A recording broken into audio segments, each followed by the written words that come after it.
Guys story पसंद आई तो like करना ना भूले। Smiling face. 16 महागुरु से मिलना। अब आगे सब मदन की सिदिया को चट कर मदन के पारग्रह में पहुंच गए। ये मदन सालों पुरानी शिव पार्वती जी का मंदिर था। ये बहुत ही दिव्य अनुभूति होती थी और काफी सुकून भरा वातावरण यहाँ था। यहीं पर वे पूजा होनी थी जिसकी तैयारी हो रही थी। वही मदन के बाहर सामने हवन कुंड बांध था। वही मदन के कुछ ही दूर पर के एक बड़ा सा तलब था और उसी तलब के किनारे पर एक बरगद और एक कुटिया था जिसमें महागुरु रहते थे। श्री और उसके दोस्त और उसके भाई यहाँ पहले आ चुके थे। वही वेद भी यहाँ पहले आ चुका था जब वे छोटा था और जब से सबके साथ मूवी गया था तब से वे नहीं आया था। जैसे कई मैंने आप सबको बताया था कि राजीव जी प्रतापगढ़ के राजा हैं और ये उनके कुलमंत्र है। वही पार्थ और सभी नहीं आए थे और देवाशी और अर्थ का जन्म मूवी में ही हुआ था तब के वे वही थे। वे राजस्थान पहली बार आए थे। श्री जाके पहले शिव पार्वती कभी के सामने जाके उनको प्रणाम करती है। वेद भी जो उसके पीछे था वे भी उसी के साथ में खड़ा हो जाता है और शिव पार्वती जी को वे भी प्रणाम करता है। श्री ने तो ध्यान नहीं दिया कि वेद उसके साथ में खड़ा है। वही जो निशा उनके पीछे ही खड़ी थी वे श्री को गुस्से से ही पीछे से घूर के मन में बोली, ये तुमने ठीक नहीं किया। वेद जी के साथ खड़े होने का हक सिर्फ मेरा यानी निशा साघानिया को और मैं मेरा हक तुम्हें छीने नहीं दूंगी। और गुस्से से घूरने लगी। वही उसके गुस्से को और भड़कान हुए वहां के पंडित जी के बातों ने कर दिया। पंडित जी श्री और वेद को साथ देख के उनके पास आके उन दोनों के सिर पर हाथ रखकर बोले, आप दोनों की जोड़ी को भगवान हमेशा बनाए रखे। वही पंडित जी के बाद जहां निशा को गुस्से को भड़काने का काम कर रहा था वही वेद के मन में एक खुशी दे रहा था। वे तो हमेशा से अपनी चेरी को अपने पास रख चाहता था। वही श्री को चौंकाने का था। उसने अपने बगल में देखा और वहां वेद को देख के उसको गुस्से उसकी आंखें लाल हो गई। उसने गुस्से ही पंडित जी से बोला, ऐसा इस जन्म में क्या अगले किसी भी जन्म में नहीं होगा। और वे वहां से महागुरु से मिलने चली गई। वही उसकी बात पर वेद के दिल में तेज दर्द हुआ। उसकी हाथों की मुठ्ठियां कस गई। उसे श्री की ये बातें बिल्कुल पसंद नहीं आई थी। उसे भी महागुरु से मिलना था। वे भी उनसे मिलने के लिए चल गया। श्री उस कुटिया के पास आती है जहां उसको महागुरु बरगद के पेड़ के नीचे बैठ के अपनी साधना में बैठे थे। श्री उनके सामने जाके उनको प्रणाम करती है जिसे गुरुदेव एक मुस्कान के साथ अपनी आंखें खोलते हैं और श्री को देख बोले, आइए लाडो हुकुम, मैं आपका ही आने का इंतजार कर रहा था, आइए बैठिए। और उसको अपने सामने आसन पर बैठने को कहा। श्री भी सिरहा में हिला के उनके सामने बैठ गई। गुरुदेव, हमें पता है आपका ये सफर कितना कठिन था और क्या कुछ नहीं खोया है, पर आपके महादेव पर विश्वास नहीं, आज आप यहाँ हैं और ऐसे ही अपने महादेव पर विश्वास करना, वे हमेशा आपके साथ है। और बात आपकी सच्ची प्रेम की तो वे आपको अवश्य प्राप्त होगा। वे आपके लिए इस पूरी कायनात से लड़ाई करके आपको अपना बनाएगा। यही नहीं, वे आपको जीतने के लिए आपसे लड़के आपको अपना बनाएगा। वही श्री उनकी उतों का मतलब समझने की कोशिश कर रही थी। गुरुदेव उसे असमंजस ने देख मुस्कान के साथ बोले, आपको परेशान होने की आवश्यकता नहीं है, समय आने पर पास को खुद ही समझने आ जाएगा। सब मेरा एक बात याद रखिएगा, भविष्य में जो होगा वे महादेव की मर्जी से होगा, इसलिए कोई भी फैसला गुस्से से मत लीजिएगा। जिसको सुन के श्री ने भी शांति से अपना सिर हाँ में हिला दिया। फिर गुरुदेव ने उसको पूजा की विधियां बताया और श्री गुरुदेव को प्रणाम करके मंदिर की तरफ चली गई। उसे जाते ही गुरुदेव मुस्कान के साथ उस ओर के रहे थे जहां श्री गई थी। उसी तरफ से उनको वेद आता हुआ दिखा, जिसे देख के गुरुदेव की मुस्कान और बड़ी हो गई। अपने मन ने बोले, हमें पता था आप अवश्य है आएंगे अपने सवालों का जवाब लेने। ये बोल के मुस्कुराने लगे। तभी वेद उनके पास आके उनको प्रणाम किया। गुरुदेव ने उसको आशीष देते हुए कहा, महादेव आपकी हर जंग में आपके साथ हो, चाहे अपनों से हो चाहे अपने प्रेम से हो। वही वेद उनको असमंजस में देखने लगा। उसे ऐसे देख के मुस्कुराते हुए आगे बोले, हमें पता है आप अपने सवालों जवाब चाहिए कि आपको वे सपना की आता है। वही उनकी बात से वेद उनको हैरानी से देखने लगा।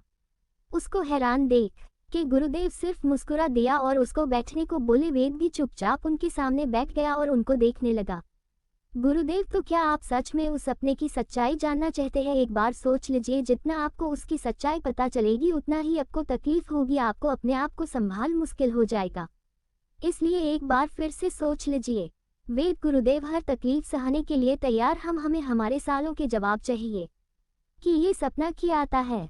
कृपया मेरी मदद करें इस पहेली को सुलझाने में। उसकी बात पर ठीक है, तो आप कल प्रातः हमसे आके यही मिलिए, आपको आपके सवाल के जवाब मिलेंगे। जिसे सुन के वेद ने हाँ बोल के गुरुदेव को प्रणाम करके चला गया। वही गुरुदेव भी अपनी साधना में लीन हो गए। 17 सच्चाई और वेद का दर्द। राजस्थान रघुवंशी महल। सुबह का समय। वेद प्रातः काल होते ही वे कुलदेवी मंदिर के लिए निकल गया। उसकी गाड़ी मंदिर के पास आके रुकी और वेद उसने से निकला और मंदिर की सीढ़ियों की तरफ अपने कदम बढ़ा दिया। जैसे जैसे उसके कदम सीढ़ियों से मंदिर के पारगृह की तरफ उसके कदम बढ़ रहे थे, वैसे वैसे उसके दिल की बेचैनी बढ़ रही थी। उसे इस बेचैनी ने रात को सोने नहीं दिया कि उसके सामने कौन सा सच आने वाला है।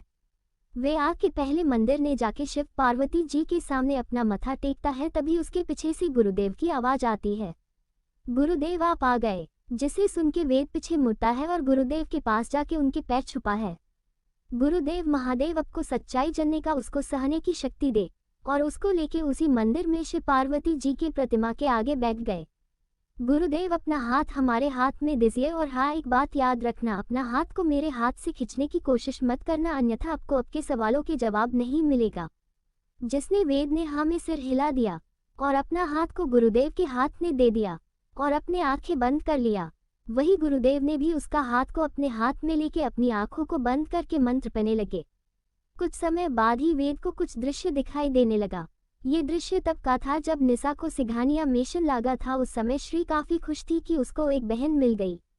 फिर दृश्य बदला, अब वेद को श्री उसको अपने रूम में सोती दिखी, पर अचानक ही वे डर के उठ गई कि उसने शायद बुरा सपना देखा था। वे रोते हुए अपने पापा मम्मी के रूम में गई सोने पर। वहां पहले से ही निशा सो रही थी। ये देख के उसको बुरा लगा कि उसके पापा और मम्मी उसको उसके रूम में अकेला छोड़ के निशा को लेके सो रहे हैं। वे रोते हुए अपने रूम में चली गई और वहीं से शुरू हुई श्री का दर्द का सिलसिला। अब निशा की वजह से कैसे श्री को उसके है उसका परिवार कैसे उस पर गुस्सा करता, तो कैसे उसको बुरा भला कहता, कैसे श्री की गलती ना होने पर भी सब उसे ही गलत समझते। वेद को दिए भी दिखाई दिया कि कैसे उसने उससे बचपन में वाद किया था कि वे उसका साथ कभी भी नहीं छोड़ेगा, और उसने क्या कि उसने अपना वादा तोड़ दिया। उसने भी उसे ही गलत समझा और उसका साथ छोड़कर के निशा का साथ देने लगा। वेद को ये भी दिखा कि जबकि श्री को किसी बात के लिए गलत समझ जाता था, वे श्री नहीं निशा करती थी और इल्जाम श्री को लगा देती थी और साथ उसकी बात भी मान जाते थे भी। वेद को उस दिन का दृश्य दिखाई दिया जब श्री के ऊपर निशा को चोट पहुंचाने का इल्जाम लगा था। वेद ने देख कि कैसे निशा ने खुद को चोट पहुंच के श्री को खुद को चोट पहुंचाने का इल्जाम लगाया था। फिर वेद ने देखा कि श्री को कैसे उसके पापा उसको हेतल ने डाल दिया। वेद ने देखा कि श्री हेतल में ना भेजने के लिए कितना गिड़गिड़ाया और कह रही थी कि उसने कुछ नहीं किया, पर किसी ने भी विश्वास नहीं किया था और उसके खुद उससे ये तक कह दिया था कि वे उसकी चेरी नहीं हो सकती, आपसे वे उसके लिए कुछ नहीं है। वही जब वेद ने ये देखा तो उसकी बंद आंखों के किनारे से आंसू की आने लगे। फिर वेद ने आगे देखा कि कैसे श्री अपनी पढ़ाई पूरा करके घर आई तो सभी उससे ठीक से बात तक नहीं करते थे और निशा सबकी लाडली हो गई थी। श्री के लाख कोशिश के बाद भी कोई भी उससे बात नहीं करता था और वे तो उसके खुद श्री के अपने आसपास होने से चिढ़ता था और उससे उसको नीचा दिखाता था। और श्री जो उससे बचपन से ही उससे मोहब्बत करती थी, वे उसकी बातों को हंस के सह लेती थी। फिर वेद ने देखा कि उसकी सगाई निशा से तय कर दिया गया और उसने भी हाँ कह दिया। वही श्री को जब ये बात पता चली तो उसने अपने परिवार से कितना कहा कि वे उससे प्यार करती है, पर उसके परिवार वाले ने कहा कि वे उसके लिए अच्छी लड़की नहीं है और वे उनके लिए भी कुछ नहीं है, वे सिर्फ अपने परिवार के लिए एक बोझ के अलावा कुछ नहीं है। श्री कितना रोया था, यहाँ तक कि वे उसके पास आके निशा से सगाई ना करने को कहा था, पर उसने क्या किया, उसने कही कि वे उस जैसी गिरी हुई लड़की से तो निशा लाख गुना अच्छी है और वे उससे ही सगाई क्या, वे तो निशा से शादी भी करेगा। फिर उसको दिखाई दिया कि कुछ लोग श्री को किडनैप कर लिया और फिर कैसे उसको टॉर्चर किया कि तभी उसको एक लड़की दिखाई दी जो कोई और नहीं निशा थी, जो श्री के पास आके उसको अपने हाथों से बड़ी बेरहमी से कोड़े से मार रही है। फिर उसने देखा कि उसने उसको कैसे उसको और पार्थ को बुलाया, खुद को चोट पहुंच के उसे और पार्थ को ये बोला कि श्री ने उसका किडनैप किया है और उसने और पार्थ ने मान भी लिया। फिर श्री ने कहा कि उसने नहीं किया है, पर उसने और पार्थ ने भरोसा नहीं किया। फिर कैसे श्री ने निशा की तरफ गन किया और पर वे चला पति की उसको गोली लग गई थी। वही वेद का ये सीन देखते ही हाथ कांपने लगे। जब उसने देखा कि वे गोली चलने वाला कोई और नहीं वे और पार्थ था तो उसने झटके से अपनी आंखें खोल दिया और गहरी गहरी सांसें लेने लगा। उसकी आंखें सुख लाल हो गई थी। वे गुरुदेव को देख बोला, नहीं ये नहीं हो सकता, मैं कैसे अपनी चेरी को अपने हाथों से मार सकता हूँ, ये सच नहीं हूँ। बोलते हुए उसकी जुबान कांप रही थी तो गुरुदेव ने उसको शांत करते हुए कहा, हमें पता है आपको इस सच्चाई पर भरोसा नहीं रहा होगा, पर ये सत्य है, वे मर के वापस आए हैं, अपने साथ अन्याय हुआ था इसलिए महादेव ने उनको दूसरा मौका दिया है और अब को भी अपनी गलती सुधारने का, और अपने भी उनसे मोहब्बत किया था पर अब ने अपने मोहब्बत पर भरोसा नहीं कर पाए थे, पहल गलती किया है इसलिए महादेव ने अब को भी दूसरा मौका दिया है अपनी मोहब्बत को पाने का। पर ये इतना आसान नहीं कि इस जन्म में वे अब से नफरत करती है, उनकी नफरत को मिटा के उनको दोबारा प्यार बदलना इतना आसान नहीं है। गुरुदेव की बात पर वेद ने खड़े होकर बोला, अगर मैंने अपने चेहरे को नफरत करने की वजह दिया है तो दोबारा मुझसे मोहब्बत करने की वजह भी मैं दूंगा। ये वेद सूर्यवंशी का खुद से वादा है। फिर उसने गुरुदेव के पैर को छूकर और शिव पार्वती जी को प्रणाम करके मंदिर से निकल गया। 18 वेद का दर्द और उसकी जुनूनी मोहब्बत। गुरुदेव वेद को जाते हुए देख रहे थे और खुद से बोले, आपका दूसरा मौका तो मिलना ही था कि आपकी और उनकी किस्मत को उसी दिन जुट गई थी जिस दिन आपकी और उनकी दादी ने आपका और उनका उस दिन गठबंधन किया था। उस दिन महाशिवरात्रि का दिन था, यही नहीं उस दिन ऐसा योग बना था जो 100 साल में एक बार बनता है, और उस दिन जिसका भी गठबंधन होता है वे जन्मों जन्मों के साथ ही बन जाते हैं। और उस समय आप और वे बहुत ही छोटे थे, इस गठबंधन के बारे सिर्फ आपके और उनकी दादा और दादी ही इस गठबंधन के बारे में जानते हैं। उसी दिन से आपका और उनकी किस्मत जुट गया है, इसलिए महादेव मैंने आपको भी दूसरा मौका दिया है, अपनी गलती सुधारने का मौका दिया है, पर ये इतना आसान नहीं है उनकी नफरत को प्यार में बदलना। महादेव आपको शक्ति दे अपने प्यार को दोबारा जीतने की। हर हर Mahadev. Folded hands, folded hands. वही वेद काफी तेजी से अपनी गाड़ी चला रहा था, उसके आंखों के सामने वही दृश्य किसी फिल्म की तरह चल रही थी और उसके दिल में दर्द हो रहा था कि उसने कि अपने चेहरे पर भरोसा नहीं किया, उसने भी सबकी तरह उस निशा पर भरोसा किया, कैसे कर सकता है ये सोचते हुए उसने और तेजी से गाड़ी ड्राइव करने लगा। उसकी गाड़ी तेजी से एक खाई की तरफ बढ़ रही थी। वही वेद बिना इमोशन के उस खाई की तरफ देख के अपनी गाड़ी उसके पास ले जा रहा था। जैसे ही उसकी गाड़ी खाई के किनारे के पास पहुंची, एक तेज ब्रेक से गाड़ी खाई के किनारे पर रुक गया और उसने से वेद बाहर निकला और खाई के किनारे पर खड़ा होकर तेजी से चिखा आया और अपने घुटनों के बल बैठ गया। अपने उसी हाथ का पंच बना के जमीन पर मारने लगा। उसने पंच मारते हुए ही बोला, मैं अपनी चेहरे को अपने इन्हीं हाथ से मारा था तो इसे इसकी सजा मिलेगी, और भीतरी से पंच करने लगा। वही उसका हाथ बहुत ही बुरी तरीके से घायल हो चुका था, पर फिर भी वेद को कोई फर्क नहीं पड़ा कि उसे तो अपनी चेहरे को जो दर्द दिया था उसके आगे ये दर्द कुछ भी नहीं था। उसने तब तक पंच मारते रहा जब तक उसका मन नहीं भरा। उसने खड़े होके ऊपर देख के बोला, महादेव आपने जो हमें अपनी गलती सुधारने का मौका दिया है, हम उसे ऐसे ही जने नहीं देंगे। हम अपनी चेहरे का दिलने में फिर से वही मोहब्बत भरेंगे जो वे हमसे करती थी, चाहे हमें अपनी जान की बाजी क्यों न लगाना पड़े। हम अपनी चेहरे को फिर से मोहब्बत करने पर मजबूर कर देंगे। अगर दर्द हमने दिया है तो दर्द की दवा भी हम बनेंगे। नफरत की वजह हमने दिया है तो दोबारा मोहब्बत करने की वजह भी मैं ही दूंगा। आप सब देखेंगे इस वेद सूर्यवंशी का जुनूनी मोहब्बत, चाहे मुझे इस पुरु क़यामत से की न लगना पड़े। वही रघुवंशी महल में निशा, जिसे श्री की खुशियां रास नहीं आ रही थी, वे अपने कमरे में गुस्से से इधर से उधर टहल रही थी और नफरत से ही अपने आप से बोली, नहीं नहीं नहीं, तुम्हें खुश रहने का हक नहीं है। ये बोल के उसने पास ने फावरवास को गुस्से जमीन पर दे मारा। यहाँ जो तुम इस परिवार के साथ खुश हो ना, देखती जाओ मैं कैसे इनकी नजरों ने गिराती हूँ। जब तुम्हारा खुद का परिवार तुम पर भरोसा नहीं किया तो ये जो तुमको अपनी लाडो बोलते हैं वे कितना भरोसा करेंगे। ये बोल के शैतान की तरह मुस्कुराने लगी, पर बेचारी को क्या पता कि जिसकी नजरों में गिराना चाहती है वे सब अपनी लाडो पर इतना भरोसा करते हैं कि अगर स्वयं भगवान भी बोले कि उनकी लाडो गलत है तब भी वे अपनी लाडो पर भरोसा करेंगे, ना कि उन पर जो उनकी लाडो को गलत बोलेगा। पर इन्हें कौन बताए इनका ये सपना कि ये श्री को रघुवंशी परिवार के नजरों ने गिरा देगी, सपना ही रह जाएगा। वेद की गाड़ी महल के आगे रुकी। वेद अपनी गाड़ी से निकल के तेज कदमों से महल के अंदर की ओर चल दिया। उसे सब अपनी चेहरे को देखना था। वे हाल में आते ही उसकी नजरें अपनी चेहरे को ढूंढने लगे। वही हाल में उसे श्री कहीं नहीं दिखाई दी। उसकी नजरें चारों तरफ श्री को खोज रही थी। वही उसकी दादी की नजर उस पर गई तो वे उसको ऐसे किसी को ढूंढ तेज देख के बोली, वेद आप किसे खोज रहे हैं और आप सुबह से कहाँ थे। उनकी बात सुन के वेद ने अपनी नजरें अपनी दादी की तरफ करके अपनी आप को शांत करके बोला, कुछ नहीं दादी, मुझे कुछ काम था इसलिए गया था, मैं अपने कमरे में जा रहा हूँ, मुझे एक मीटिंग अटेंड करना है। वे ऊपर की तरफ जाने लगा। उसने अभी 4-5 सीढ़ियां चला ही था कि उसको श्री को आवाज सुनाई दिया, जिसे सुन के उसके अपने आप ही रुक गया और उसका दिल तेजी से धड़कने लगा।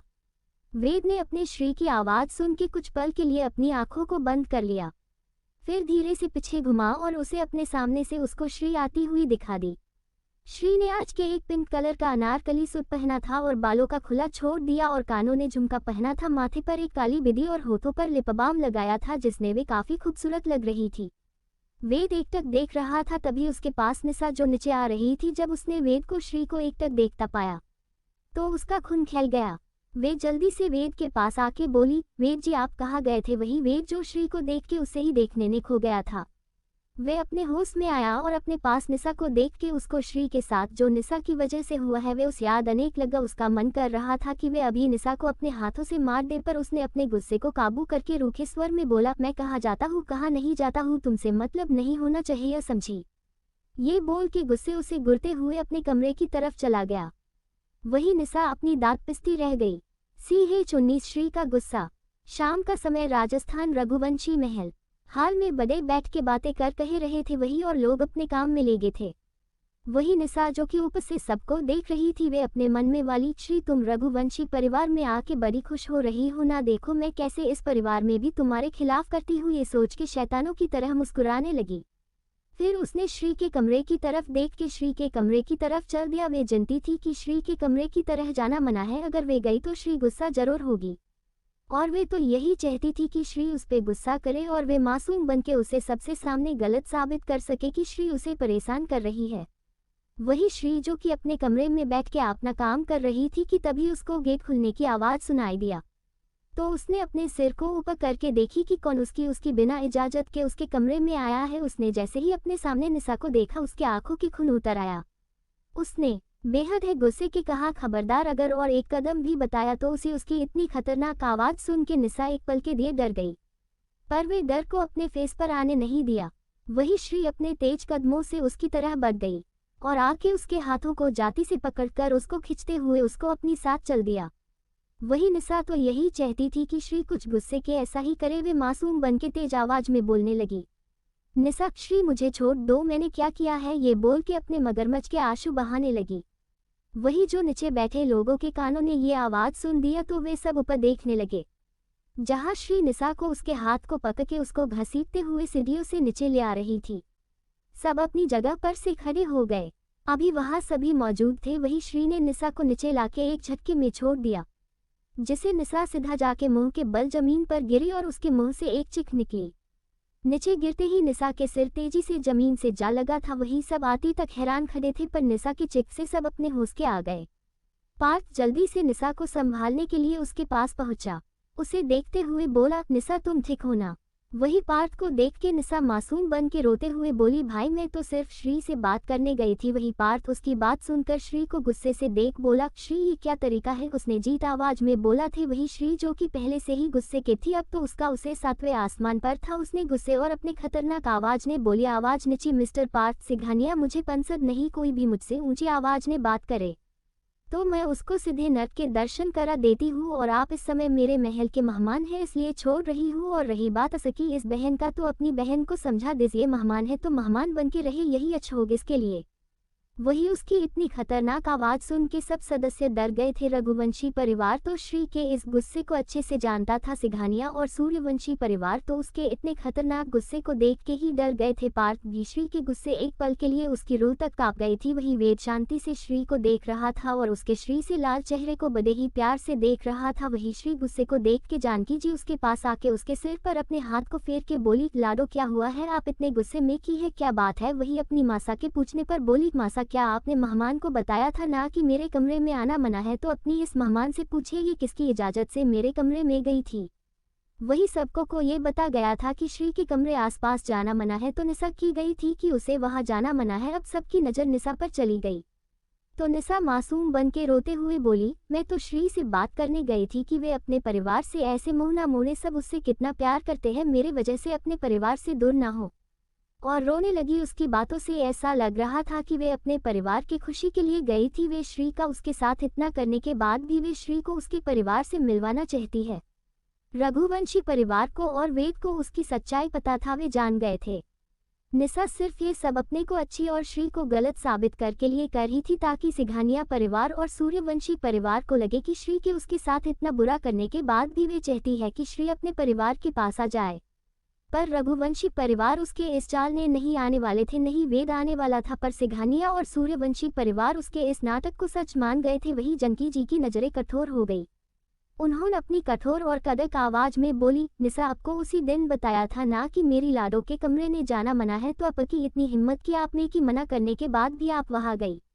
उनकी बात पर निशा मासूम बन के बोली, आंटी जी मैं तो बस। तभी शीतल जी बीच में आते हुए बोली, बहन जी निशा से गलती हो गई, उससे वहां नहीं जाना चाहिए था, पर वे हमारे लिए गई थी। वे तो बस हमारे लिए बोलने गई थी कि श्री अपने परिवार से इतना कहा था कि उनके कानों में श्री की गुस्से भरी आवाज सुनाई दिया। श्री, मिसेज सिंघानिया, मैंने आप सब से पहले भी कहा था, पर लगता है आपके लोगों को समझ में नहीं आया। आप सब मेरी बात को कान खोल के और आपने दिमाग में बैठा लीजिए। मेरा सिंघानिया परिवार से कोई संबंध नहीं है, तो मुझसे दूर रहिए और अपनी इस बेटी को भी समझा दीजिए मुझसे दूर रहे, नहीं तो महादेव का कसम मुझसे बुरा कोई नहीं होगा। और याद रखना कि मैं श्री राघव रघुवंशी हूँ और राजस्थान की लाडो। हुक्म कोई भी मेरे ही महल ने आके मेरे नियम को ना माने, उसके मैं सिर्फ सजा देती हूँ। फिर उसने निशा की तरफ देख बोली, तुमको बहुत शौक है ना मेरे महल ने आके मेरे नियम को तोड़ने का, तो सजा तो मिलेगी। उसने फुलवा को बुलाया और बोली, इसे इसके कमरे में बंद कर दे और इसे आज का दिन क्या पानी भी नहीं मिलना चाहिए।